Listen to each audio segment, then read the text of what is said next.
அவர் ஆராதனையிலே பிரியப்படுகிறவர், அவர் துதிக்கு பாத்திரர், தூயாதி தூயவர். இன்றைக்கும் அவர் உயிருள்ளவராயிருக்கிறார். அவர் மாறாதவர். அவருடைய ஆண்டுகள் மாறுவதில்லை. அவர் வாக்குத்தத்தங்கள் மாறுவதில்லை. அவர் சொல்லியும் மறந்து போகிற தேவன் அல்ல. அவர் ஒவ்வொரு நாளும் நம்மை நினைத்திருக்கிறார்.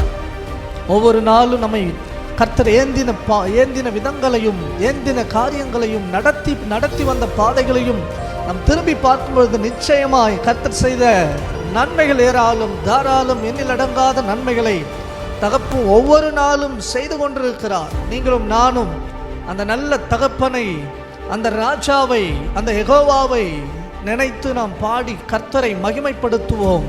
இந்த ஜனங்கள் எனக்கென்று ஏற்படுத்தின இவர்கள் என் துதியை சொல்லி வருவார்கள் என்று வேதம் சொல்கிறது. துதிக்கவே அழைக்கப்பட்டிருக்கிறோம். துதிக்கவே நாம் இந்த உலகத்தில் படைக்கப்பட்டிருக்கிறோம். ஆகவே